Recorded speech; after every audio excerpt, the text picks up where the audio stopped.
bem cedo, quando o sol nasce, é mais um dia que começou. É hora de contemplarmos tanta beleza que Deus criou.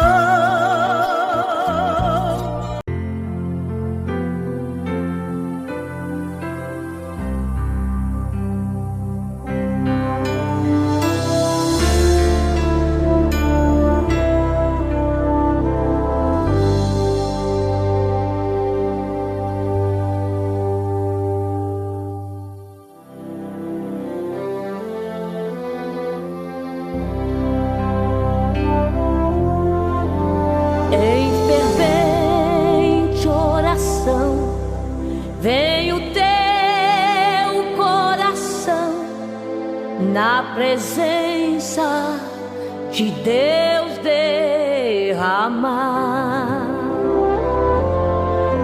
Mas só podes fluir o que estás a pedir quando tudo deixares no altar.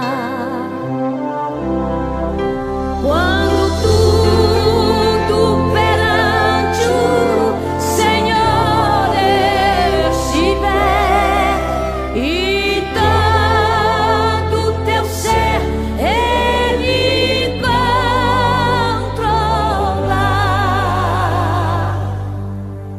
só então hás de ver que o Senhor tem poder quando tudo deixares no altar.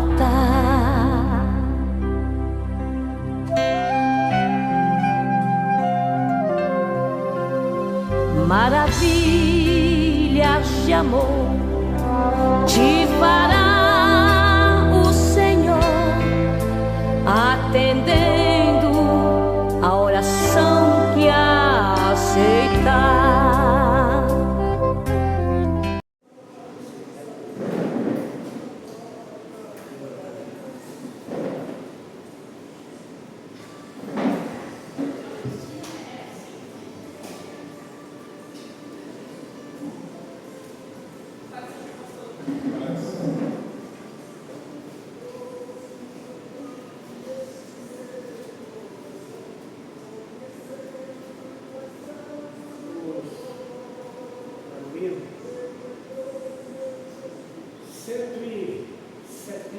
da água cristã era o pecador.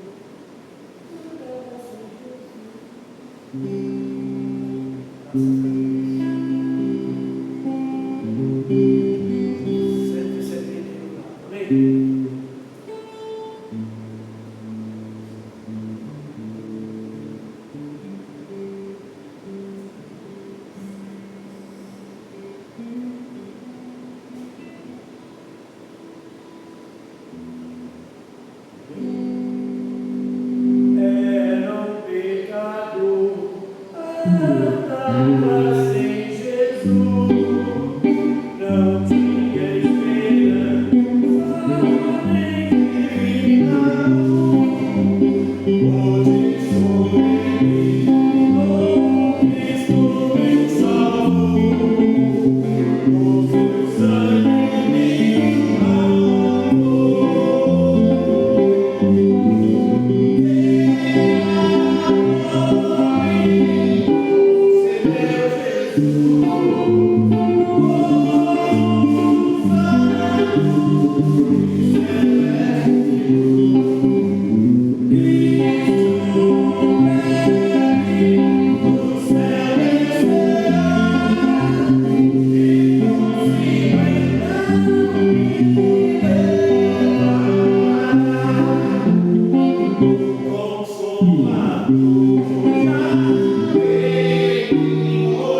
Glória a Deus, graças a Deus.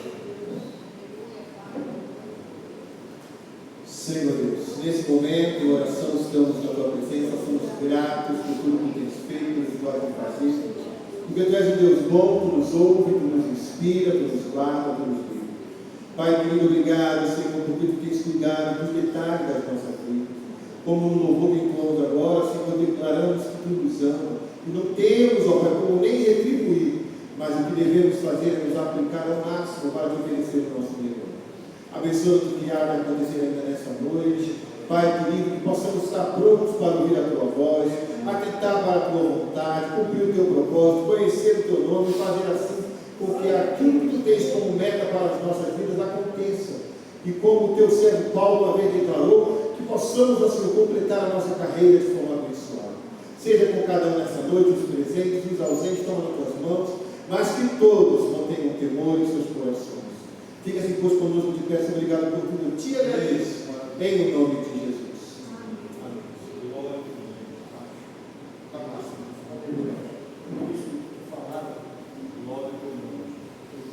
Sobre a oração de sexta-feira, amanhã teremos oração na sexta-feira. Vou fazer um pouco mais tarde com os irmãos, porque nós precisamos orar. Com certeza não sou eu, amém? Só um pouquinho só mais baixo já está bom. Com certeza não sou eu, porque cada um de nós temos visto, estamos acompanhando os acontecimentos. E é uma coisa só, né? Se estamos orando, orar mais, porque não sabemos o que está por vir aí, mas o que nos resta é se apegar a Deus, buscar a presença dEle, para que nós possamos passar essa situação com graça e com fé. Amém? Canta ainda o 175, depois estarei passando já no estudo, né? Nosso pastor Marcos, amém? 175, irmãos amados, e resgatados, amém? Irmãos amados,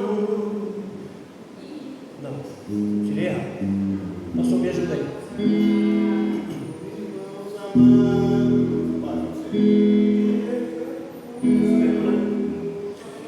irmãos amados e resgatados, sede avante e triunfante, combateremos e venceremos no nome santo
Passar o nosso pastor, amém?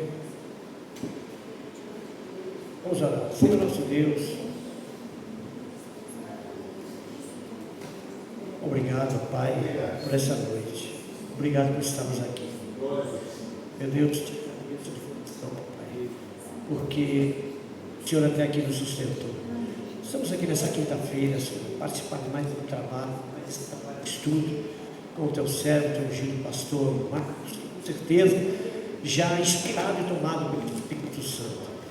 Agora venha preparar o meu e o coração de cada um de nós, para que com alegria possamos, ó Deus, receber do Senhor aquilo que o Senhor para conosco nessa noite. É que eu te peço e te agradeço, em nome de Jesus. Amém.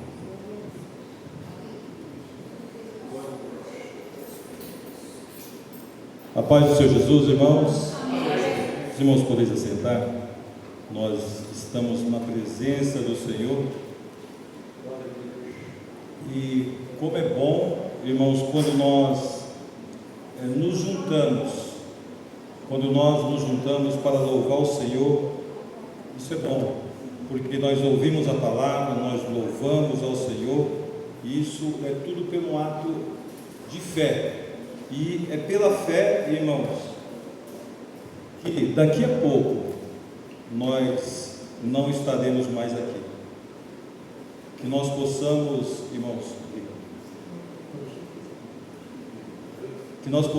irmãos, pegar dia a dia a recomendação, como seria bom, né? A recomendação de Judas, segundo a história do irmão de Jesus, né? Lá na sua carta, muito difícil de interpretação, e no versículo 3, eu gosto muito de lembrar e enfatizar, porque nós precisamos, né? E lá a recomendação dele foi batalhar pela fé que uma vez foi dada aos santos. Irmãos, só caminha, só persevera, só vence a luta quem tem fé. Porque quando ela é ofuscada, irmãos, vem o desânimo, a tristeza, a perseguição se torna mais renhida, mais pesada, e aí o que acontece? A desistência da caminhada. Eu fico às vezes pensando, né? Quando o crente deixa de caminhar por causa de luta, por causa de dificuldade, eu fico a pensar, qual é a culpa do reino de Deus concernente a isso? Mas é só uma pequena observação. Então é bom, irmãos, nós estarmos reunidos, louvando ao Senhor, independente do trabalho que seja, que se você ou eu ou nós participamos ou não, mas que quando estivermos, que façamos por meio de fé, com o coração convicto, alegre, porque certamente nós, em tudo que fazemos, nós chamamos a atenção de Deus.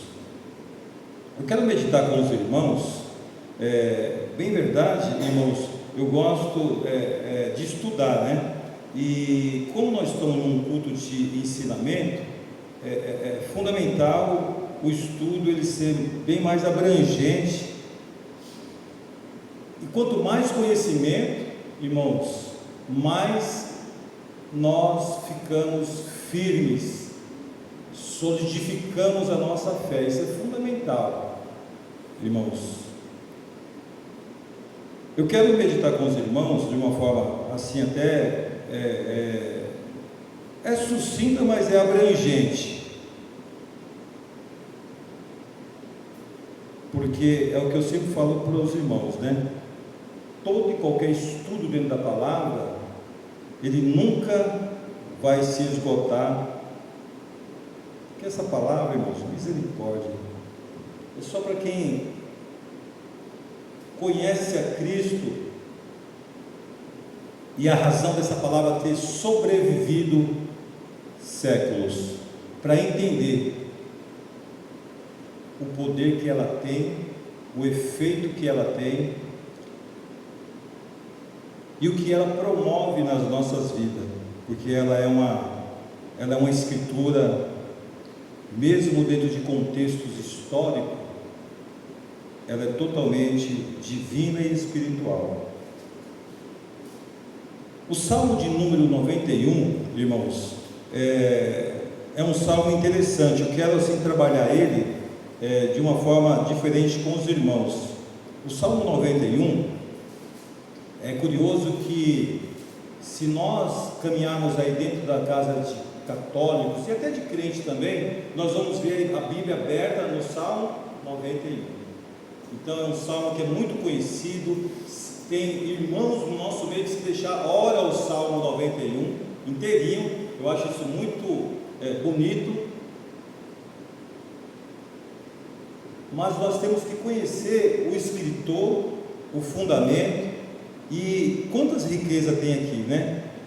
E o Salmo 91, eu quero meditar com os irmãos, a princípio, e dá para depois dar continuidade no estudo, ele num todo.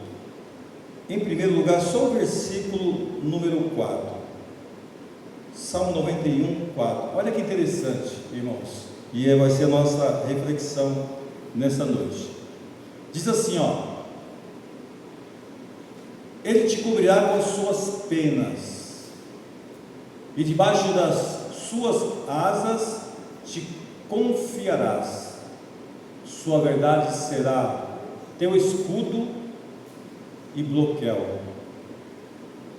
E aí, se nós pararmos para avaliar, o que se entende aí? Eu orei, eu rezei, que é rezado, é orado esse salmo. E aí pergunta para a classe, ou pergunta para quem ouviu, o que você entendeu ali? Quantas informações nós temos ali? E aí, se nós pararmos assim, irmãos, Ele te cobrirá com as suas penas. Deus, está falando de Deus, com as suas penas.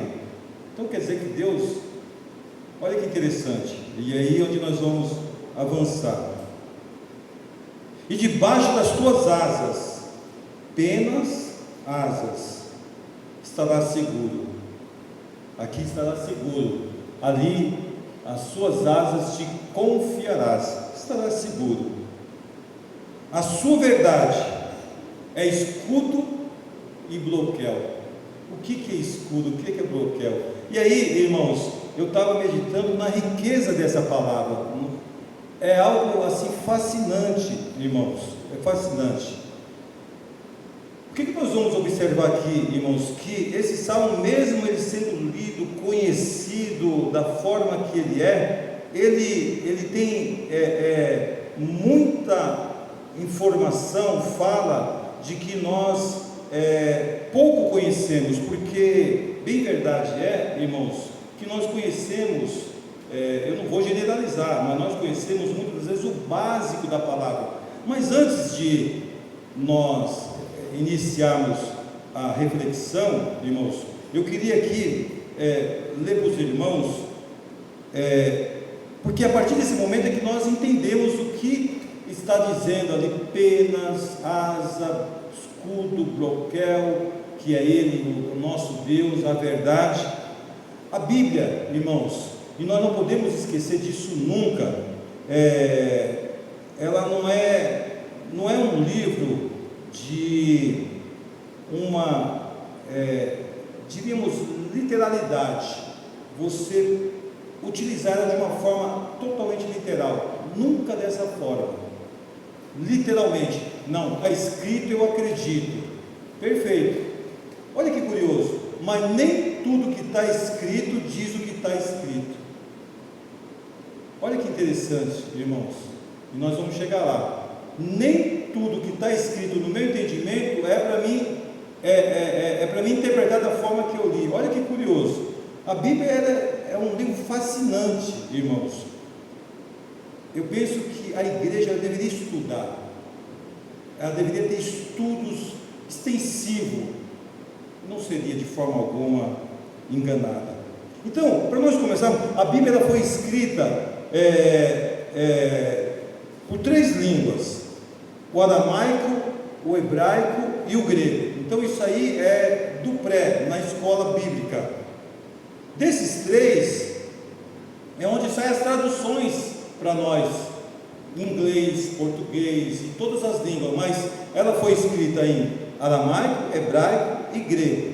Aí, no aramaico, a gente vai observar que algumas partes do Antigo Testamento que foi escrito no aramaico.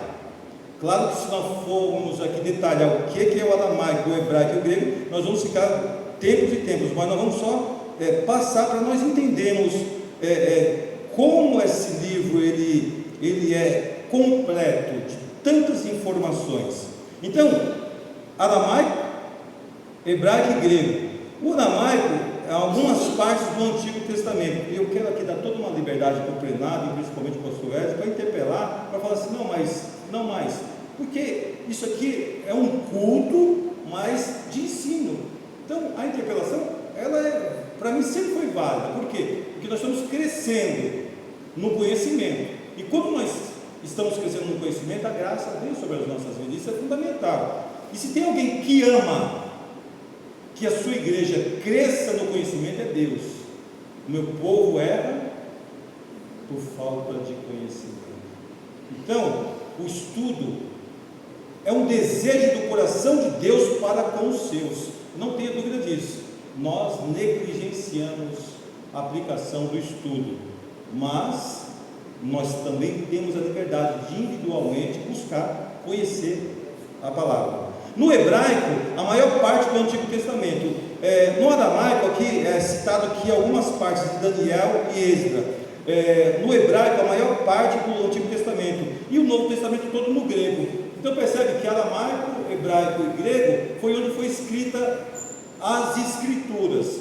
E aí, juntando-se tudo, depois há as suas traduções, que veio tudo para nossa língua agora portuguesa.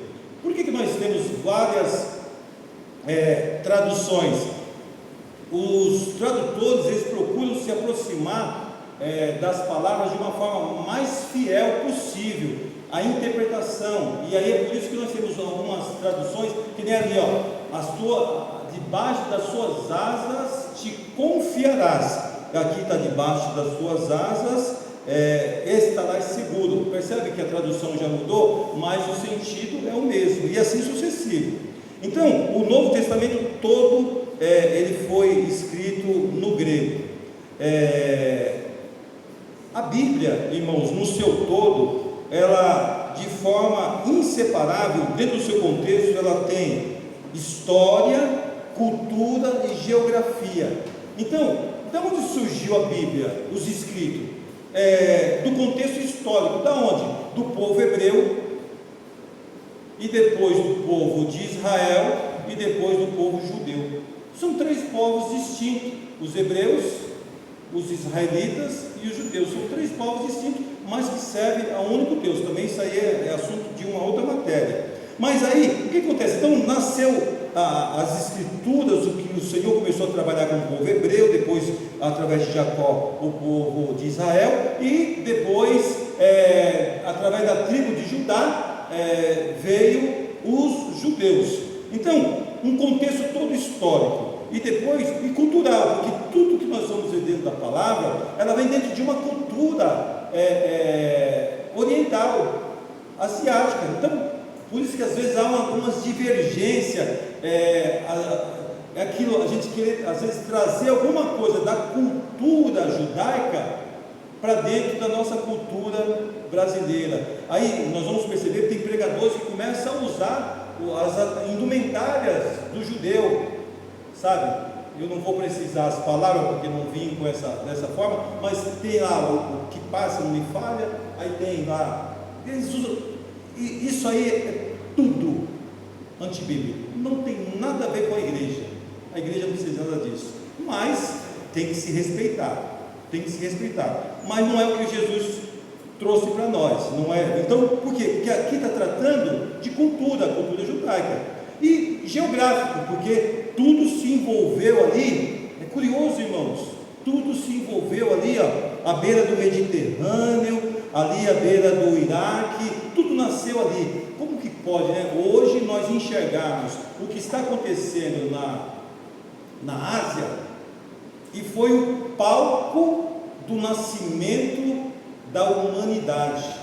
Quando você pega ali o Iraque, quando você pega ali Turquia, a Turquia é onde as 7 igrejas da Ásia ela estavam estabelecidas. E quem são os turcos hoje? Então, olha que interessante, irmãos, o que é nós conhecer geograficamente falando a Bíblia, culturalmente falando a Bíblia, e conhecer o contexto histórico. Então, a Bíblia é muito mais abrangente do que os estudos e as pregações que nós ouvimos, ela é muito mais abrangente. E quando nós temos conhecimento num todo, nós temos mais uma aproximação do Deus Todo-Poderoso, que Ele é o princípio, Ele é o hoje, Ele será eternamente. Então nós temos que conhecer Deus desde que Ele, lá no Éden, formou um jardim e colocou lá um homem para cuidar.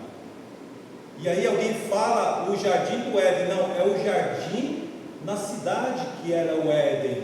E aí o Senhor colocou um jardim para o homem cultivar. Nós temos que conhecer o Deus do Éden, lá do jardim, onde Ele formou o homem, que conversava, que tinha intimidade com o homem, até o dia em que Ele expirou na cruz e disse: está consumado. Então nós temos que conhecer esse Deus do início,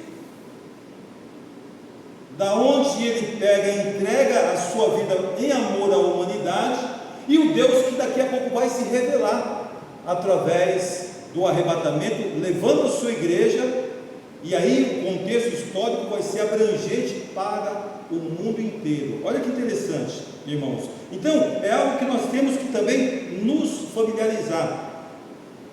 Para fechar, a Bíblia também, ela utiliza, irmãos, linguagens tanto literal quanto figurada, simbólica, poética e alegórica. Pô, mas alguém vai falar assim: pastor, mas calma aí, isso aqui é uma sala de aula ou nós estamos ouvindo isso? É uma sala de aula, e é privilégio de quem está ouvindo e quer somar e despertar o interesse e falar assim: pô, olha que interessante, se eu não sabia, eu vou lá buscar. Isso, irmãos, é a vontade de Deus, e nós temos que buscar ser abrangente no conhecimento de quem é Deus. Então, a linguagem da palavra, por que eu estou trazendo isso? Porque nós vamos entrar num texto, e até num salmo inteirinho, e depois toda a Bíblia, que a princípio parece contraditório, as falas não se entendem, e parece que há uma divergência dentro da palavra em contextos, e não é. A Bíblia fala da própria Bíblia, e aí o Deus se revela através da sua palavra, e não há divergência de forma alguma. Então, a Bíblia utiliza tanto linguagem literal quanto figurada, como simbólica, como poética e alegórica. As principais figuras de linguagem na Bíblia, olha que interessante, irmãos. Por exemplo, a metáfora é um tipo de linguagem aonde a Bíblia ela expressa, e precisamos conhecer para poder interpretar. Então, o que é a metáfora? É a afirmação direta de identidade. Por exemplo, quando Jesus diz assim: eu sou a videira. Pô, mas calma aí, Jesus é uma árvore? E agora? Eu sou a porta, aquele que entrar por mim salvar-se-á. Calma aí, Jesus. Então, se nós não tivermos o conhecimento da forma que ele está, da forma que foi escrita, não vamos, calma aí, esse livro aqui não tem nada a ver. Então, percebe-se a importância de saber que ali foi escrito de uma forma metafórica. Então, a metáfora, a símile é uma comparação usando como ou semelhante, ou seja, como o servo brama pela água, está lá no Salmo 42.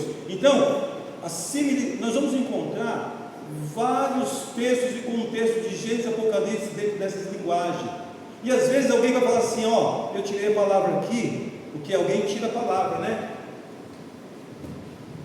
Agora vai lá e tira a palavra. Não entendi nada. Pois é, precisa estudar para entender. E quem tem fé de tirar a palavra assim, continue na sua fé, porque eu tenho certeza que Deus honra, então a gente não pode desmerecer. Então, alegoria é o que? É uma sucessão de metáforas ou histórias simbólicas. Então é uma forma alegórica de se ver. Olha que interessante, irmãos. A hipérbole é o exagero para a ênfase. Como assim, exagero para a ênfase, né? Aqui tem um exemplo, como as vacas de Bazã. Aqui era para descrever os opressores de Israel. Então, percebe que, claro que isso aqui a gente vai aprender lá, estudando teologia, mas são figuras e linguagens que tem na Bíblia. O antropoformismo, mas que palavra maluca é essa? Antropoformismo. Vocês já ouviram falar lá, como é que é dito? E o Senhor se arrependeu de formar o homem, não foi isso? Calma aí, o Senhor se arrependeu. Aí você chega lá, não, calma aí, mas Deus não é homem que minta, nem filho do homem para que se arrependa. Contradição. Então percebe-se? E a Bíblia não se contradiz. Aí o antropoformismo, o que ele mostra? Uma forma que o homem ele buscou de interpretar o sentimento de Deus. Então Deus nunca se arrependeu. O que Deus fez, ele faz, continuou fazendo. Então Deus não se arrepende. Mas está escrito, pastor Wesley. Eu acabei de falar para vocês, nem tudo que está escrito quer dizer que está escrito, porque Deus não se arrepende. Se Deus se arrepende, há uma contradição bíblica. E se houver uma contradição bíblica, alguém vinha perguntar para você segue um Deus usando um livro que ele se contradiz, qual vai ser a sua explicação? Então a gente tem que ter esse entendimento. Por isso que eu digo que é fundamental nós termos o conhecimento, porque se acontecer de que alguém vem lá, você está evangelizando, nós gostamos de evangelizar, né? Aí o sagaz, ele vai arrumar alguém para chegar lá de você, você nem conhece seu Deus, o seu Deus se arrepende. Aí vai lá abrir o texto para você e vai pregar para você aqui, o seu Deus se arrepende. É verdade. Mas o seu Deus falou que ele não é homem para que minta, nem filho do homem para que se arrependa. E aí, você fica todo embaraçado. Percebe-se a importância do estudo? Não é demais? Então, só para nós guardarmos e colocarmos a pulga atrás da orelha. O testemunho de Jeová, irmãos, quando eles vão evangelizar, sai uns mais a distância, só vendo aqueles que estão evangelizando. Quando eles são interpelados, aqueles que vão de dois em dois são interpelados, eles fogem e aquele lá vem dar o suporte para poder dar continuidade, porque eles não estudaram o suficiente. Eu já percebi isso, porque uma vez eu fui enquadrado por dois e deixei de evangelizar. Depois eu fui só perguntando, e no que eu fui perguntando eles foram se embaraçando, e aí depois eu vi que veio reforço, pediu a reforço universitário, né? Mas aí depois encerrou o assunto porque eles descobriram que eu conhecia a palavra. Olha como é fundamental nós conhecermos. Então, é fundamental, porque nós vamos ser interpelados uma hora dessa.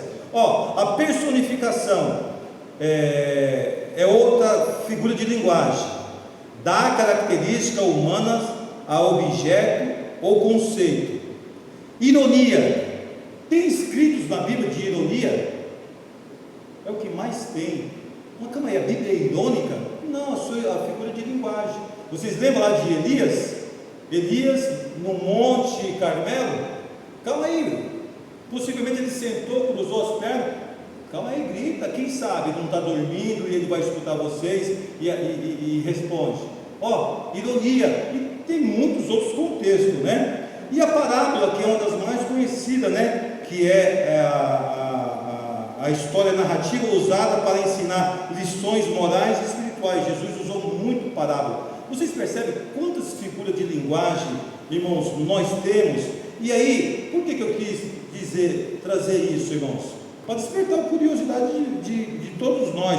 Porque quando nós adentrarmos aqui está escrito de uma forma em metáfora. Porque quando ele fala as asas e as penas, é metáfora. Mas está falando de quem? Ele, Deus, te cobrirá com as suas penas e debaixo das suas asas te confiarás, ou seja, estarás seguro. Então, entrando dentro do contexto, eu escrevi aqui, então aqui a metáfora das asas, ele te cobrirá com as suas penas. Esta imagem invoca a figura de uma ave que protege seus filhos. Vocês percebem? que existe um sentido, não foi escrita aleatoriamente. Então, por que nós temos que entender isso? Calma aí. Ele te cobrirá com as suas asas. Claro, irmãos, eu falo aqui, mas uma coisa que eu louvo em São Miguel, irmã Abigail, é que esse povo aqui conhece Bíblia, é estudado, e isso é fundamental. O que nós estamos fazendo aqui? É só relembrando, porque eu nasci nessa igreja e eu aprendi, o que eu passo é aquilo que Paulo falou, né? Eu entreguei aquilo que eu recebi. Então, nós sabemos disso, mas nós vamos ter o tempo inteirinho, até Jesus voltar, de estarmos sempre repetindo, trazendo a memória, para que no momento da adversidade, nós venhamos confiar. E o subtítulo diz: a segurança daquele que se refugia em Deus. Está descrita no Salmo.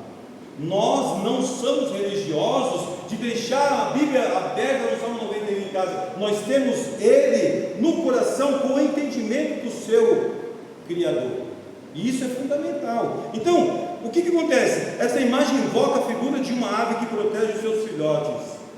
É uma representação de ternura, proximidade e cuidado instintivo. É o que Deus está ali falando através da escrita. Então, o acolhimento é o que? Diferente de um muro de pedra, as penas sugerem algo macio e quente, porque poderia ser uma proteção de um muro, mas não, algo macio e quente. Deus não apenas protege do perigo, mas oferece consolo e abrigo emocional. Olha que maravilha! Então ele não só protege do perigo, ele dá. Irmãos, por isso que eu falei no início de fé. Isso aqui, irmãos, é para quem é doido, porque quem tem fé é doido. Pessoa normal não tem fé, irmãos. Onde que é a pessoa normal? Você vai falar para ela: e aí, se Jesus vier agora, você quer ir embora para a eternidade?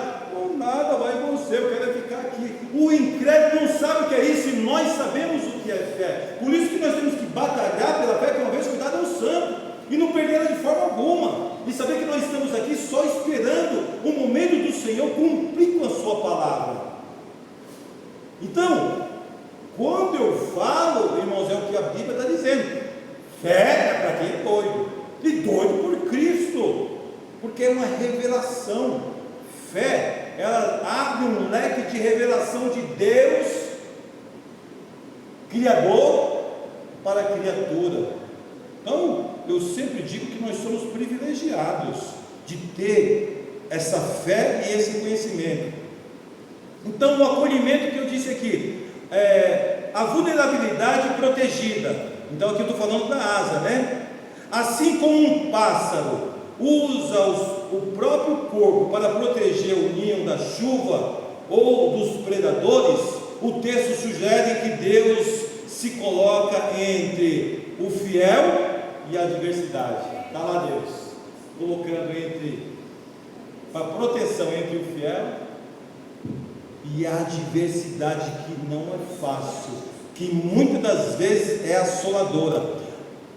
Ele te cobrirá com as suas penas. Que metáfora, irmãos, mostrando a grandeza de Deus. A confiança sob as asas. Então ele diz assim: debaixo das suas asas te confiarás. O termo confiar ou refugiar-se indica uma ação do fiel. A proteção está disponível, mas é necessário escolher entrar nesse abrigo. É um lugar de segurança máxima, onde o medo é dissipado pela presença do protetor. Então percebe-se que debaixo das suas asas te confiarás. Fica aqui, filho, é aqui, né? Não se preocupa não. Olha que nós nem fomos lá em cima, né? Nós estamos só aqui no quarto, nós nem vamos. Mas fica aqui, filho, é aqui mesmo. Eu vou te refugiar aqui embaixo, pode acreditar. Então, e o que está indicando? Que essa proteção está disponível, mas é fundamental é necessário escolher entrar nesse abrigo, não é para qualquer um. Não, calma aí, eu vou me esconder lá, eu vou me esconder, ou seja, eu vou lá, não vou me esconder, eu vou logo habitar no esconderijo do Altíssimo, eu vou habitar. Fé, isso é fé. Está tudo ruim, eu vi o irmão mencionando aqui as lutas, a guerra. Irmãos, isso aí para nós não tem valia alguma. Deixa o mundo virar em 10 pedaços. A nossa função é só orar. Orar, em principal, por Israel. Foi a recomendação. E orar pelas nações. Agora, o que há de vir, virá. O que há de acontecer, irá acontecer. Isso é fato. Então, não deve ser preocupação. E aí? Alguém veio me perguntar, será que isso aí é sinal da volta de Jesus? Meu irmão, continua arrumando a sua casa, continua trabalhando, não se preocupa não, porque quando Jesus estiver para voltar, as pessoas não vão nem perceber, ela vai embora, não se preocupa não se preocupa com prenúncio nenhum não, vai fazendo a obra, vai sendo fiel, caminhando, porque o restante há de acontecer. Então não deve ser preocupação nossa. Claro que nós somos seres humanos e nós ficamos tristes, chateados de ver tanta matança, tantas pessoas morrendo, sabe? É algo terrível. Mas não foi diferente. Desde o pecado de Adão até os dias de hoje não foi diferente. Hoje nós estamos vendo, mas eu quero dizer que foi muito pior. Muito pior antes de nós chegarmos ao ponto que nós chegamos aqui de sermos democráticos e sociais. Antigamente não era assim, era muito pior. Então hoje nós vivemos em um mundo totalmente pacífico, mesmo vendo essas guerras, porque ele já foi bem pior. Então, essa confiança debaixo das suas asas é bem isso, a proteção. Ali é o lugar de segurança máxima, onde o medo é dissipado pela presença do protetor. E aí, penas e asa. Agora ele fala, a sua verdade será o teu escudo e broquel. Eu até pouco tempo atrás, eu lia de forma errada, escudo de broquel. Não, é escudo e broquel. São duas. Interessante, né? Eu pensava que era lá atrás, por isso que é bom ler, né? Você lê e relê. Olha como é importante você ler e reler. Escudo e broquel, são duas situações. É a mesma coisa quando nós lemos lá, porque me veio à mente. E aí, irmãos, eu gosto de aproveitar todo o meu tempo, e eu não deixo passar desapercebido de forma alguma aquilo que vem na minha mente. Por quê? Porque eu acredito que, irmãos, tudo que vem na nossa mente referente à palavra é o que deve ser aplicado às nossas vidas. Tem um contexto aqui interessante que às vezes eu vejo uma leitura que muda só um pouquinho a frase, e esse pouquinho que muda, ela já dá uma conotação totalmente diferente. E eu li a semana passada nesse texto, onde fala sobre o cuidado de Jesus quando ele fala do lírio dos vasos. Vai me ajudando aí.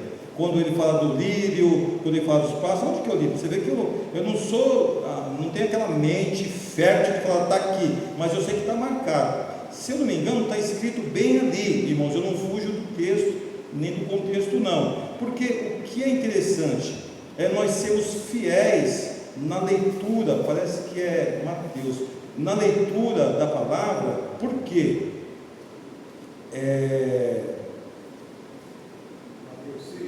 Parece que é isso, Mateus 6, que eu estava lendo. Eu quero ver se é aqui mesmo. Ele diz, aí tem uma hora que ele fala, mas eu acho que não é aqui não. Eu acho que deve ser o João. Por que me veio a lembrança? Porque justamente, irmãos, quando nós mudamos, eu não vou, me veio aqui mas não veio claro na mente aonde que eu queria falar acerca, mas eu vou ter a oportunidade, eu vou lembrar desse texto que está aqui no Novo Testamento, que Jesus ele ensinando, nossa, mas como está assim, vago, veio, mas não apareceu o texto certinho, mas eu vou chegar lá. Então é fundamental nós fazermos o que, irmãos? Fiel à leitura, porque quando eu sou fiel à leitura, eu entendo o que ela quer dizer. Então quando ele fala, a sua verdade será o teu escudo e broquel, aqui é outra metáfora, né? Aqui a metáfora muda o mundo natural, que é no caso que ele falou do pássaro, a asa, a pena, para o mundo militar. Olha que salto, né? Porque quando ele fala de verdade, ele está dizendo da palavra, e quando ele fala de escudo e broquel, ele está falando de vamos dizer, de um material de soldado. Então ele sai do plano natural e entra no mundo militar, ou seja, de soldados. Isso mostra que a proteção de Deus é tanto suave quanto invencível. A proteção de Deus ela é tão suave quanto asa e pena para proteger, e também invencível na hora da batalha. Verdade. A palavra verdade original remete à fidelidade e à constância de Deus. Então, o que quer dizer essa verdade? A verdade é a palavra de Deus, que no hebraico, o que ela vai dizer? Sobre a fidelidade e a constância de Deus. Lembra que o Senhor falou assim para Jeremias: eu velo pela minha palavra, eu velo. Então, é a palavra de Deus, ele é fiel a ela. A proteção não é baseada em sentimentos, mas na promessa inabalável de Deus. Isso é a palavra. Agora o escudo, né? O escudo aqui está dizendo que é escudo e broquel. Então o escudo aqui é o que? É uma defesa, diríamos que integral. E aqui eu percebo que é bem interessante, né? O termo traduzido como escudo refere-se ao grande escudo retangular ou oval, semelhante ao escudo romano, e de nações que usavam esse escudo, que protegia o soldado da cabeça aos pés. Então o que é o escudo? O escudo é interessante, às vezes, irmão, não é de um todo perder assistir alguma coisa. Eu assisti e com muita alegria aquele filme Os 300. É recomendável? Eu amo. Por quê? Porque ele está dentro de um contexto histórico de invasão de nações, de conquista e de batalhas medievais. O que aconteceu no nosso passado? Quando fala de vikings, quando fala tudo o que aconteceu no passado, é interessante, não tem dúvida. Então, quando fala de batalha, o escudo, ele protegia o soldado inteiro. E aí o que o soldado fazia? Quando eles vinham atacar, então, se eu assim os 300, misericórdia, como eu amei o cenário e todo o contexto histórico daquele filme. Então, quem assistiu e viu pelo lado do aprendizado, nossa, muito interessante. Então, quando vinha um ataque, o que eles faziam? Todos pegavam o escudo, faziam que se fechavam, e era aquele enxame de flecha, e aí eles se protegiam, não morria nenhum. Irmãos, olha, se nós pudéssemos estudar, se vocês tivessem a curiosidade de estudar as 10 grandes cruzadas, eu creio que escolar nisso, as 10 grandes cruzadas que aconteceu, irmãos, do século 9 ao século 12, 13, uma guerra terrível do Islã tentando invadir Jerusalém até tomar. A briga foi grande. Era o povo de Deus que estava no meio.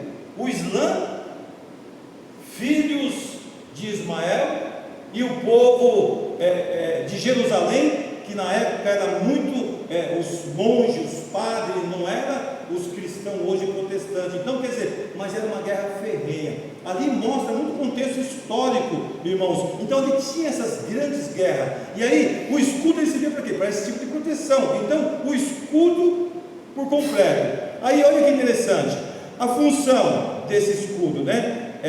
Ele tinha uma função tática, era usado principalmente em funções de linha de frente. Quando os soldados se agrupavam, esses escudos formavam uma parede intransponível contra uma chuva de flecha. Agora o significado espiritual, se olharmos o texto, representa a proteção de Deus contra os grandes ataques da vida. Te cobre todinho. Aquelas crises que parecem vir de todos os lados, que poderiam nos derrubar por completo. É uma barreira que nos separa do impacto direto do inimigo. Olha que curioso. Então nós estamos cobertos, mas aí é Deus, estamos protegidos. Irmãos, eu não tenho dúvida, quem é o escritor do Salmo 91? Alguém pode me dizer? Poderia falar assim, né? Mas na dúvida a gente não fala. Quem sabe? Quem é, pastor Hélio? Moisés. Homem de batalha. E aí, a inspiração justamente foi nas batalhas, porque quantas batalhas esse homem enfrentou? Imagine o seu capitão, o sucessor, Josué. Então, irmãos, aí você vê o homem escrevendo, o que ele vai escrever? Metaforicamente, ele vai trazer a revelação de Deus dentro de uma forma do contexto do momento histórico, e aí, para nós fica meio que oculto, mas a partir do momento em que nós estudamos, aprendemos, meu Deus, aí eu vejo como a palavra ela é fascinante, irmãos, ela é tremenda. Então, repito, porque isso aqui é lindo, representa a proteção de Deus contra os grandes ataques da vida, aquelas crises que parecem vir de todos os lados, que poderiam nos derrubar por completo. É uma barreira que nos separa do impacto direto do inimigo. Agora o broquel é uma defesa de curta distância. O broquel era um escudo menor, geralmente redondo e leve, preso ao braço ou segurado pela mão. Então o broquel é o quê? É aquele escudo que o soldado ia aqui, ele atacava e ele se defendia, ele atacava e se defendia. Que coisa, hein, pastor Hélio? Escudo e broquel. A sua verdade é escudo e broquel. Me protege num todo, me protege na batalha. Me protege num todo, me protege na batalha. Então quer dizer que eu posso me ser protegido aqui e ao mesmo tempo que eu atacar, eu também me defendo. Ou seja, traz isso para o mundo espiritual. Que coisa tremenda, né? Como diz o texto, né? Que a palavra do Senhor, ela é como uma espada, né? E aí eu não entro nem no contexto. Então, a função tática do broquel, diferente do escudo grande, o broquel era usado no combate corpo a corpo. Ele era ágil, permitindo que o soldado desviasse de golpes de espada e de adaga em movimentos rápidos. É aquilo que eu acabei de expressar aqui, né? Você defende, você ataca, você defende, você ataca. Significado espiritual: representa o cuidado de Deus nos detalhes e nas lutas diárias, aquelas que surgem de repente ou exigem reflexo rápido. É uma proteção nas batalhas próximas, onde o conflito é mais pessoal e direto. Olha que interessante, irmãos. Então, olha a cabeça do escritor, irmãos, para trazer uma reflexão dessa para nós, ao ponto de nos dar o entendimento da ação de Deus, porque ali ele estava escrevendo, e os Salmos, irmãos, ele não é outra coisa a não ser, diríamos que experiências que aqueles homens tiveram, e nós poderíamos dizer que são até as crônicas daqueles homens, porque quando nós pegamos as crônicas, nós vamos ver que foram os que os reis escreviam e deixavam guardado, e depois era lembrado. Então nós temos as primeiras crônicas, as segundas crônicas, mas se nós pegarmos os salmos de Davi, todos eles vinham de um contexto de batalha, de luta, de dificuldade, de arrependimento, que é o 51, onde ele mostra o seu erro, e assim sucessivo. Então, o que foi escrito ali era justamente para trazer para quem? Para o povo de Israel, e eles, tendo essa escritura, é onde eles iam ter, porque aqui nós tivemos nações que tiveram a experiência diretamente com a situação, e depois aqueles que vieram e não sabiam como foi. Por isso que o povo de Israel, o povo judeu, tem aquela preocupação. Os filhos, irmãos, eu venho falando com a minha esposa, né? Os filhos hoje, nós damos entretenimentos para eles, né? Nós damos celular, um filmezinho, um desenhozinho que ele gosta na internet, deixa ele lá que eu vou fazer meus afazeres. Vai lá o judeu pega a criança, logo, há quem diga, irmãos, e eu acredito, que antes de nascer, eles já estão falando lá no ventre da mãe, o Senhor é Deus, o Senhor é Deus. Quando eles saem, já saem sabendo que o Senhor é Deus. E no ensinamento deles, eles têm um período para se tornar, claro que aí nós estamos falando dos ortodoxos, não é geral os judeus, são aqueles que são mais fiéis, diríamos dessa forma, aos escritos de Moisés. E eles são ensinados que entre os 8 e 12 anos, eles já conhecem o Torá todinho. Conhece o que nós poderíamos dizer hoje de Bíblia, o Torá conhece todinho. Então, olha a preocupação, porque o próprio Deus, irmãos, o próprio Deus deu essa determinação para eles. E aí, irmãos, é interessante que Deus deu para eles, e não ficou para nós a informação oculta, porque nós também somos o quê? Nós fazemos parte desse contexto e precisamos conhecer a Deus da mesma forma. Deveríamos ter a preocupação, em vez de dar para o filho, para o netinho algum brinquedo, mostrar Jesus para ele. Não, deixa ele crescer que a gente mostra Jesus. Pois é, Deus, ele falou diferente. Olha que interessante. Deixa eu ver se é isso aqui mesmo, porque é interessante nós entrarmos dentro do contexto, né, do que nós estamos falando aqui, e a preocupação. Me parece que aqui a lei, né, Deuteronômio. Olha o que diz Deuteronômio 6. Põe para mim, meu irmão, por favor, que eu quero ler aí, que é melhor que a gente acompanhe. Deuteronômio 6, que vai dar para mim terminar aqui tranquilo. Deuteronômio 6, olha o que diz, ó. Esses, pois, são os mandamentos, os estatutos e os juízos que mandou o Senhor vosso Deus para ensinar-vos, para que os cumprires na terra a que passais a possuir. Então o que acontece, irmãos? O Antigo Testamento serve como um livro doutrinário para nós?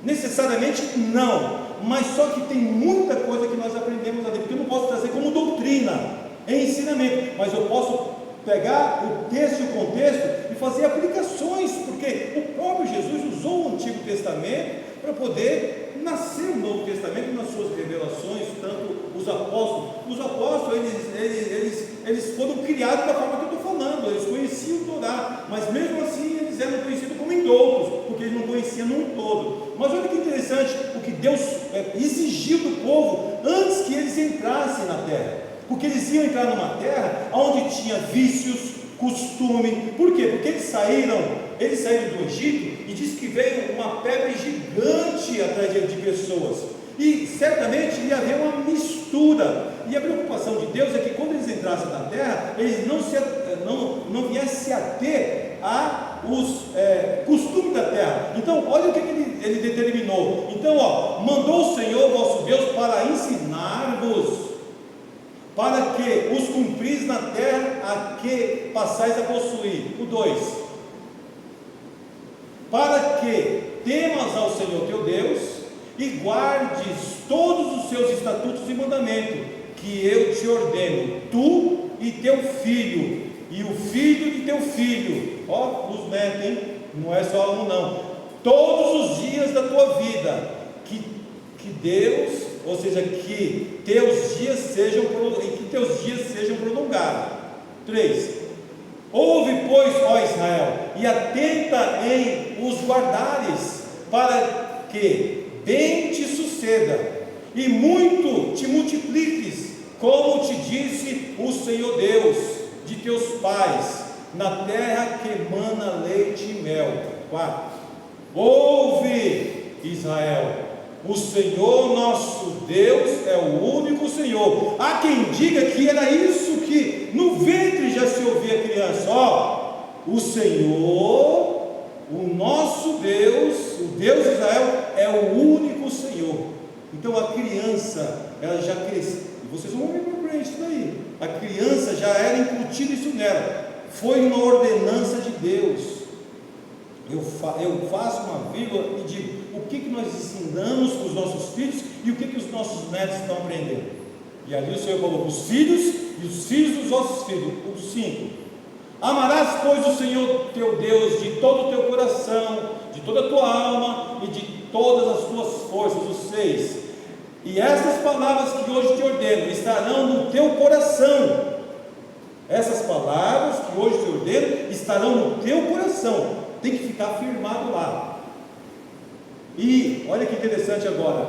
E as ensinarás a teus filhos, e delas falarás assentado em tua casa, lá dentro de casa, andando pelo caminho, deitando-te e levantando-te. Alguém há quem diga que, mas vocês, o negócio é só Bíblia, vocês são fanáticos. Pois é uma ordenança de Deus para o seu povo.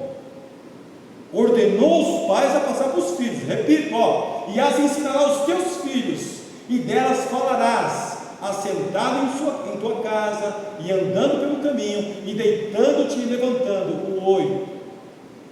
Também, olha que coisa, os ortodoxos fazem isso, viu? Os crentes ortodoxos lá de Jerusalém, de Israel, que são os judeus, que são crentes em Deus, na pessoa de Jeová e não na de Jesus, eles fazem isso aqui, e as atarás por sinal na tua mão, e te serão por frontais entre os teus olhos. Você já viu aquela caixinha que vai aqui, nos ortodoxos? E as escreverás nos umbrais da tua casa e nas tuas portas. Vai estar escrito lá, o Senhor é o único Deus, o Senhor de Israel é o único Deus. Então está lá. Que coisa de louco, né? É Deus falando para vocês não esquecerem, porque eles iriam estar em uma terra que manda leite e mel, mas não era deles, eles iam herdar. Só que na terra não ia estar só eles. Veio um grupo atrás deles que poderiam contaminar eles, mas era necessário que eles tivessem a palavra. Quando, pois, o Senhor teu Deus te introduzir na terra que jurou aos teus pais Abraão, Isaque e Jacó, que te daria, com grandes e boas cidades que tu não edificasse. Eles iam chegar lá, vai estar tudo pronto, tudo prontinho. Lembra lá do cacho? Os espias trouxeram o cacho, vocês vão chegar lá, vai estar tudo pronto. Por quê? Mas por que Deus destruiu um grupo para colocar o seu povo? Porque é tudo dele, ele sabe o que faz para quem ele faz, porque é tudo dele. Eles iam chegar lá e ia estar tudo pronto. Eu acredito que era só até aí. Deixa eu ver o 11. E as casas cheias de todo o bem que tu não encheste, e poços cavados que tu não cavaste, vinhas e olivais que tu não plantaste, e comereis e fartareis. Então, eles iam chegar numa cidade, numa terra que tinha tudo, mas o que era o principal? O que era o principal ali? É que eles ensinassem os filhos e os filhos dos vossos filhos a palavra. Eu abri esse parente, irmão. O que nós estamos ensinando? A Mônica tem ali um menino novinho. Nós, aqui a maioria hoje não temos mais filho pequeno, é neto. Nós estamos cobrando dos pais o ensino da palavra, o estar na igreja ouvindo a palavra.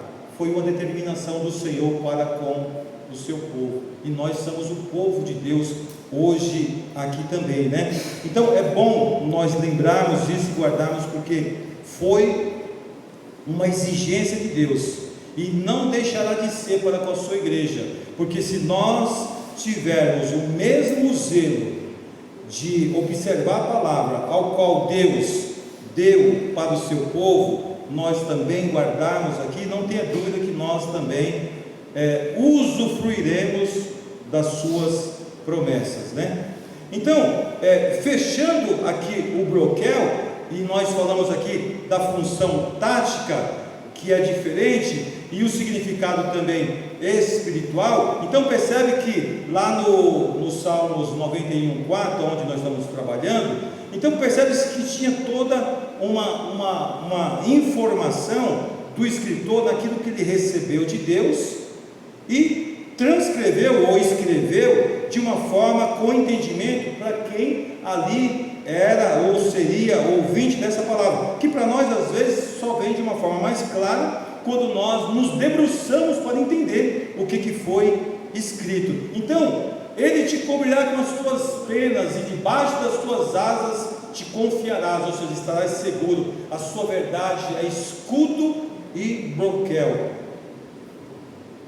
E aí foi onde nós vemos aqui o significado espiritual, que representa o cuidado de Deus nos detalhes, nas lutas diárias, aquelas que surgem de forma repentina e que exige entendimento, discernimento, reflexo rápido para saber que aquilo é um ataque, e a proteção nas batalhas próximas, que muitas das vezes nós estamos próximo ou dentro de uma batalha e temos que ter o discernimento, ou seja, mas ali mostra Deus nos protegendo, nos defendendo, mesmo que a curta distância.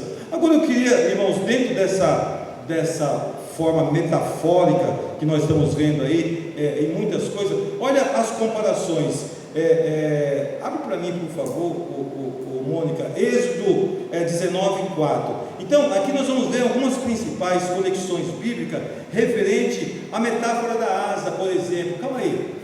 Alguém pode pensar no seu coração assim e falar: mas pastor, o que isso tem a ver? Eu vou dizer que não tem a ver, ou seja, tem tudo a ver, porque Deus, Ele tem, eu repito que Ele tem se revelado a nós como o Deus Todo-Poderoso, que está sempre nos guardando, nos protegendo, e às vezes nós achamos que para que Deus nos proteja e nos guarde, nós temos que orar. Alguém cantou, né? Se eu orar, Deus vai descer. Aí nós ficamos, irmãos, nós ficamos mais presos nas composições do que na palavra. Se eu orar, Deus vai. E aí, as composições, não tenha dúvida que são muito boas, mas o Deus Todo-Poderoso, irmãos, Ele nos protege, indiferente de você estar orando por aquela causa, porque se nós tivéssemos que orar por tudo que nós passamos, pelas batalhas, e se dependêssemos dessa oração para sermos protegidos, eu digo que todos nós já estaríamos mortos há muito tempo.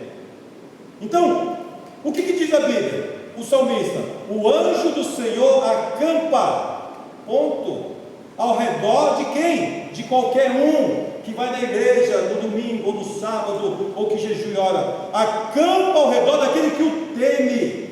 Então o temor do Senhor, ele é fundamental. O temor ao Senhor, ele é fundamental para nós termos Deus andando conosco em toda a nossa caminhada. Nós andamos protegidos. O mundo aí fora, irmãos, é uma loucura. Você abre a televisão, matou um, matou outro, a moto encostou, passa uma moto, você, e agora para onde que eu vou? A gente fica apavorado, fica perdendo tempo essa televisão. Então eu tenho que confiar da seguinte forma: o anjo do Senhor acampa ao redor daquele que o teme. Eu tenho que buscar temer a Deus. Se eu temer a Deus, pode vir quem for, dá um grito lá para você ver. Atrás de Cristo, Satanás. Aqui não, opa, tem um doido ali. Geralmente o que está em cima da moto é desviado. Opa, deixa eu ir embora, porque aqui não vai sobrar para mim. Eles conhecem e vai embora. Então o crente tem que ser doido, de fato e de verdade. Vocês lembram Davi? Davi, quando foi entrar numa cidade onde ele percebeu que o rei, agora ele viu, eu vou morrer. O que ele fez? Ele começou a estrubuchar, cair no chão, espumar pela boca. Mas já não bastava tanto doido aqui, você já me traz mais um. E Davi foi livre por uma estratégia que Deus deu a ele. E aí, irmãos, é loucura servir a Deus. Não fica falando, Deus vai nos dar estratégia, mas ao mesmo tempo, ó, o escudo está aqui, ó, Deus nos protegendo. O que é o anjo do Senhor? Ah não, o Senhor manda um anjo para cada um.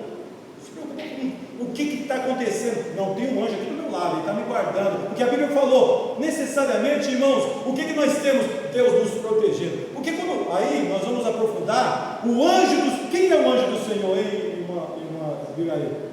O anjo do Senhor acampa ao redor daquilo.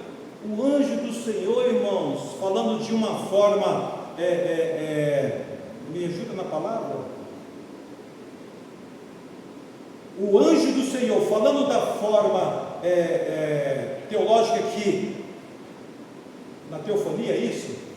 Teofania? É o próprio Deus. É o próprio Deus. Então o anjo do Senhor necessariamente é Deus que nos protege, é Deus que nos guarda, é Deus que nos livra. Então eu vou voltar no início. Lembra que eu falei? Fé. Tudo isso é fé. Não é para qualquer um, é para quem tem. E se nós não temos, nós temos que buscar. Buscar de que forma? Batalhar pela fé que uma vez foi dada. Foi dada uma vez? Batalhe por ela. Senhor, mas me dá essa graça. Me ajuda. Você crê? Tudo é possível que crer. Então, você pode crer? Jesus disse para o homem, você pode crer? Senhor, eu creio. Tá bom, porque é isso, Ele quer que nós acreditemos, porque isso é loucura para o mundo, mas para nós que somos crentes, irmãos, é salvação de Deus.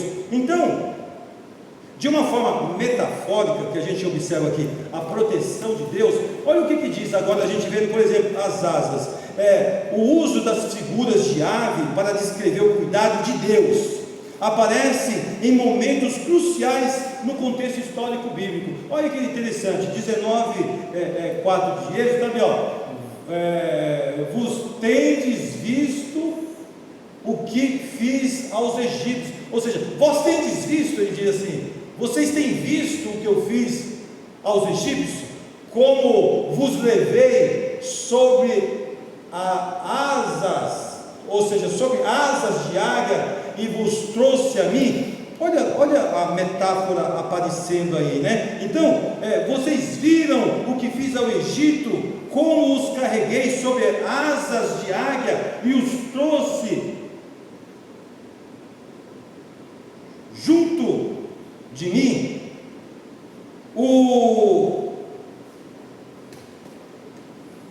Ela faz essa conexão com o Salmo 91. Agora vamos lá para o Mateus 23:37. Enquanto o Salmo 91 foca apenas ele foca em penas macias, que é proteção, Êxodo foca na força da águia, que tira o povo da escravidão. Então é Deus aqui, aí eu fico vendo o escritor aí, mais uma vez Moisés, né? Ele escrevendo como Deus ali foi e tirou, carregou eles sobre asas de águia. Então, a proteção das penas macias, e agora aqui o foco em Êxodo, é a força da águia, tirando aquele povo da escravidão. Mateus 23:37, Jesus usou essa mesma metáfora. Ele disse assim, quantas vezes quis eu ajuntar os teus filhos, como a galinha ajunta os seus pintos debaixo das asas, e vós não quiseste. Jesus, ele chegou e falou, quantas vezes? Ele tentou, foi e não deram ouvido. Possivelmente fazia parte do que tinha que acontecer mesmo, a incredulidade do povo. Mas Jesus, ele manifestou o que ele queria fazer, como proteger, mas eles não quiseram de forma alguma. Então aqui a gente vê uma conexão. Aqui vemos o lado emocional. O abrigo está disponível, mas exige a vontade do protegido de se aproximar. Ou seja, eu preciso querer me aproximar dessa proteção, porque quando Jesus ele fala dessa forma ao seu povo, olha quantas vezes quis eu ajuntar os teus filhos, como a galinha junta os pintinhos debaixo das asas, e vós não quiseste.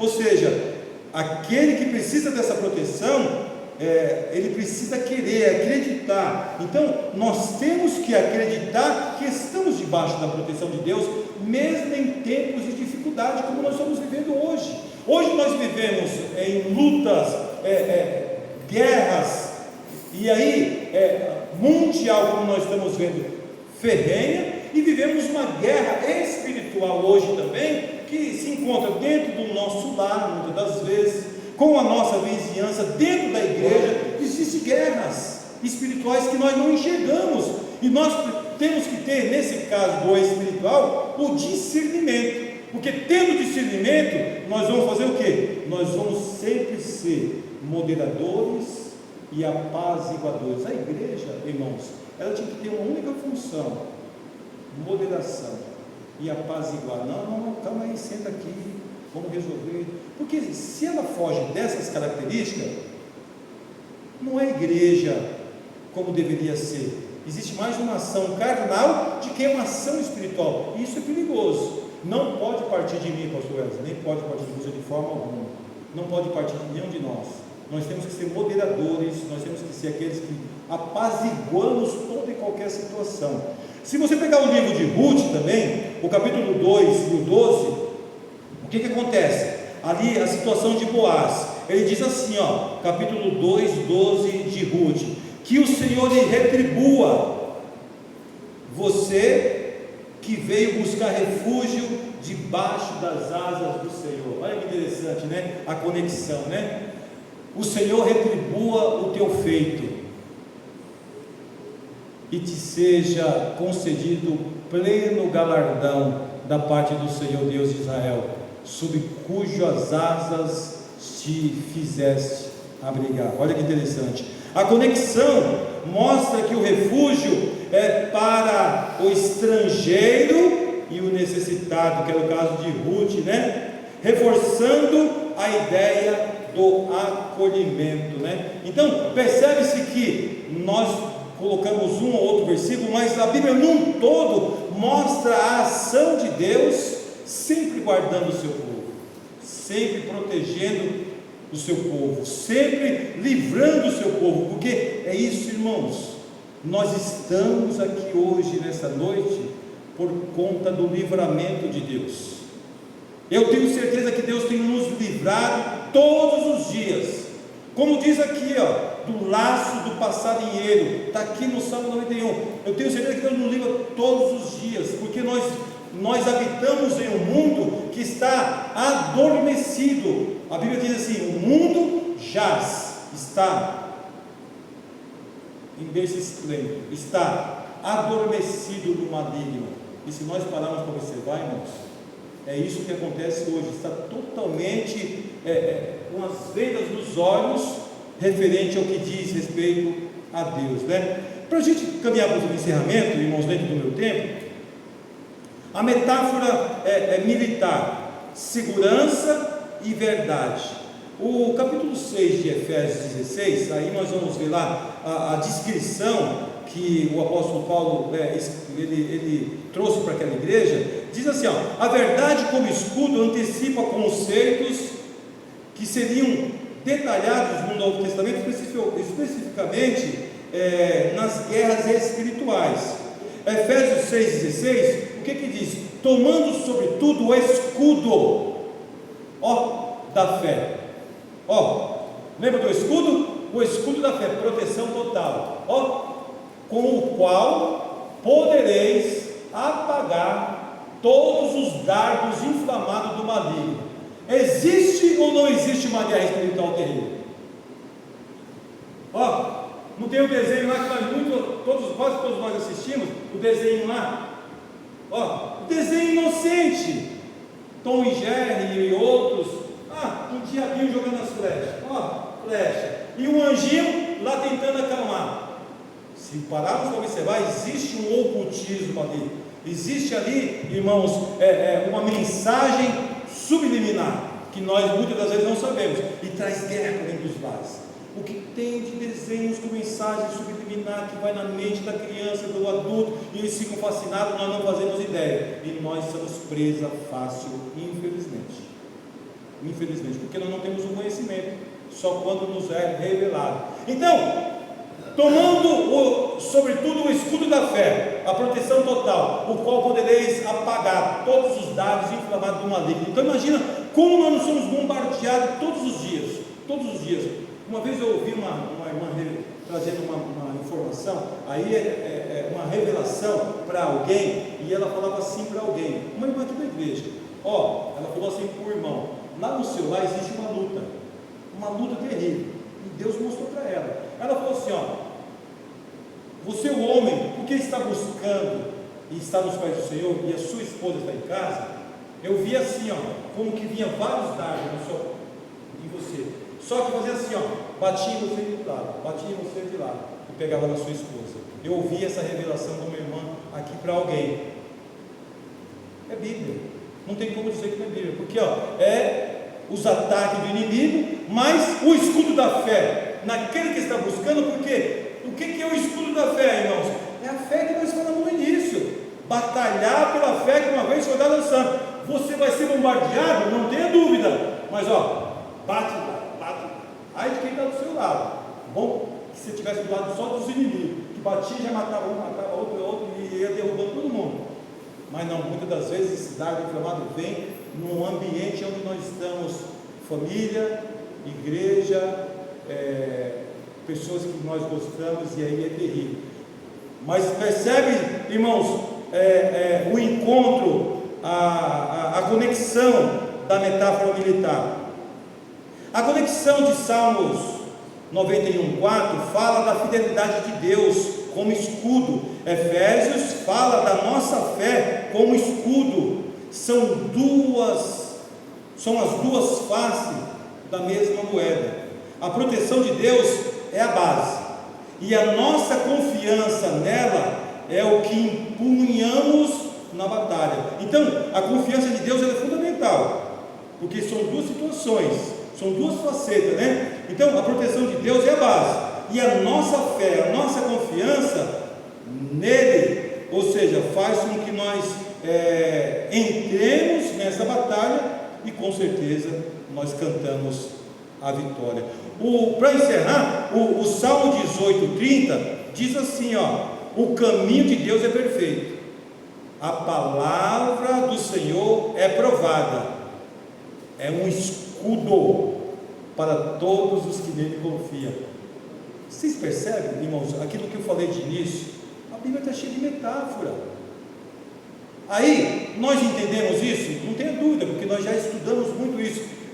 E o que está revelando?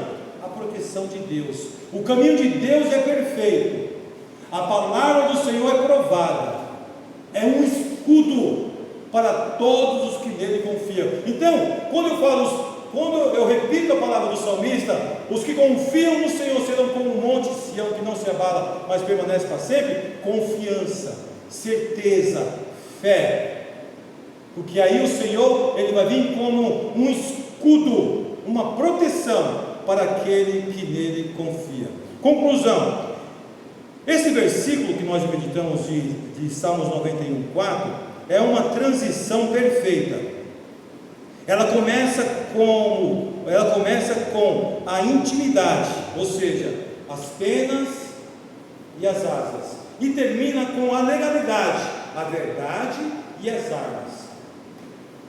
Ele diz que Deus nos ama o suficiente para nos abraçar com ternura, mas é fiel o suficiente ao seu pacto para lutar por nós com rigor militar. Olha que interessante, nos protege com amor e ternura e vai à frente da batalha e guerreia por nós. É o Deus de Israel, irmãos. O Deus de Israel, quando nós citarmos o Deus de Jacó, é o nosso refúgio. Ele permanece sendo o Deus de Israel, que é o Deus que cuidou de Israel e que hoje cuida da sua igreja, cuida de cada um de nós, da mesma forma que ele cuidou de Israel. Israel desprezou Deus, nós amamos Deus e nos colocamos a dispor da sua vontade em nossas vidas. Nós temos que ter essa convicção, essa certeza e assim agir. Essa verdade é o que dá substância à nossa confiança. Essa verdade que é a palavra não é uma esperança vaga, mas um refúgio baseado no caráter imutável de quem fez a promessa. termino, mas é o refúgio, essa verdade, ela é o refúgio baseado no caráter imutável de quem fez a promessa. Ou seja, Deus, ele é imutável, ele não muda. Do mesmo jeito que ele foi com o seu povo, ele permanecerá sendo conosco. Então eu tenho que ter fé, caminhar, avançar, porque lá na frente eu só vou cantar a vitória, mas cabe a mim, cabe a nós confiarmos e perseverarmos com essa confiança, porque certamente quando chegarmos ao final dessa batalha,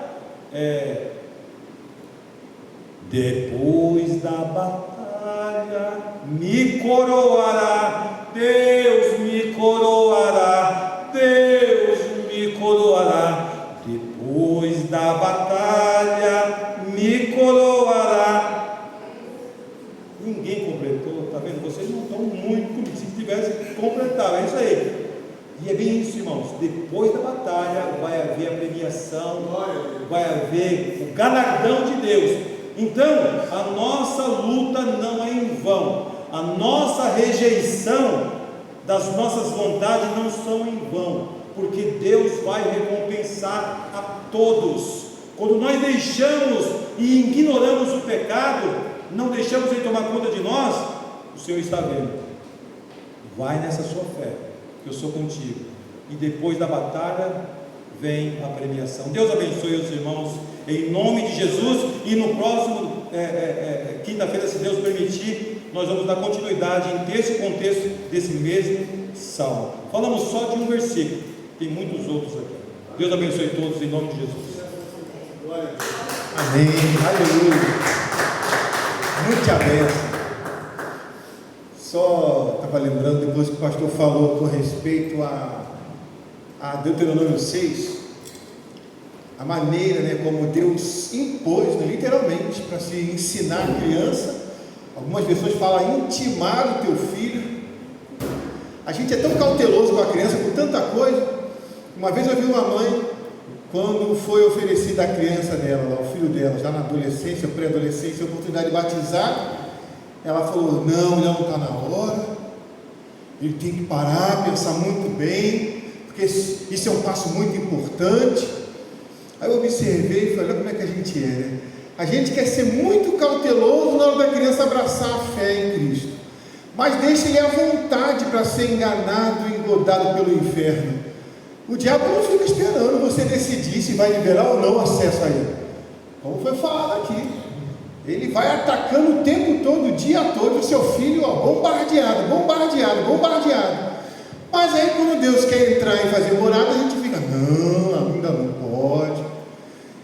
Que Deus tenha misericórdia de nós, que a gente melhore isso. A gente precisa colocar os nossos filhos no caminho do Senhor, e essa instrução é responsabilidade nossa. Amém? Que a gente tenha isso como um foco, para que os ataques nas crianças nossas, nos nossos jovens, nossos adolescentes, não tenham êxito, porque essa proteção, ela vai para a vida daqueles que estão de fato conhecendo a Deus. Amém? Deus abençoe.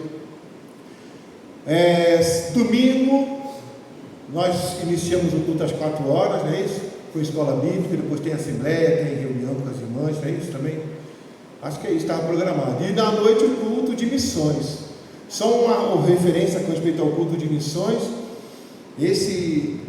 Essa necessidade que nós temos de ter uma interação maior com as nossas ofertas de missões é importante. Nós temos que nos aplicar nisso. Temos muitos missionários em campo. O pastor Paulo Roberto está fazendo uma referência lá que passa de 14, eu acho, missionários, e a associação missionária precisa da nossa ajuda. Então, que nós venhamos a nos aplicar, seja um ofertante para missões. Amém? Lá quando eu era na Assembleia, a gente deu a ideia de ele paga uma pizza para os missionários, cada um, o valor que você gasta numa pizza, numa Coca-Cola, compra, dá de oferta então o valor, vê quanto custa uma pizza e uma Coca-Cola e oferta esse valor. Quase nunca é menos de 50 reais, não é isso? A menos que seja uma pizza muito barata, mas uma pizza e uma Coca acho que passa de 50 reais. Se cada um se aplicar em dar um valor assim, pelo menos, já vai melhorar bastante as nossas ofertas de missões. Tá bom? Então, vamos nos dedicar. Deus se agrada disso. Isso é bênção. E os missionários que estão no campo e precisam da nossa ajuda, eles vão agradecer. Amém? Amanhã, ciclo de oração às 15 horas, é isso? Tarde da mesa. Vamos de pé. Deus abençoe os irmãos também que estão assistindo, que Deus abençoe suas vidas e que sempre em nosso coração haja esse desejo de comungar e fazer a vontade do Pai. Amém? Tem consagração de manhã? 9 horas, né? 9 às 10. É benção. Pai querido, obrigado por tudo que tens feito, obrigado pela forma como temos nos instruído, que sempre em nós haja esse desejo de te oferecer o nosso melhor, de nos aplicarmos no conhecimento, porque tudo isso vai nos servir como proteção, principalmente no momento das dificuldades. Agora abençoa teus servos que aqui estão, nos dividindo na tua paz, nos dando um final de noite abençoado. Tudo que está proposto para acontecer nessa sexta-feira, tu estejas no controle e que esse final de semana seja muito abençoado. Seja, Pai querido, presente nas nossas vidas, nos teus servos também que estão à distância assistindo, abençoa cada um, dando saúde, ânimo e que todos sempre possamos estar guardados em Ti. Fica conosco, eu te peço, crendo que Tu nos ouve, eu te agradeço. Obrigado, Senhor, em o nome de Jesus. Amém. Que a graça do Senhor Jesus, o amor de Deus Pai, a comunhão e a consolação do Espírito Santo seja com todos nós e com todo o povo de Deus na terra. E quem crê diga amém. Deus abençoe a todos em nome de Jesus.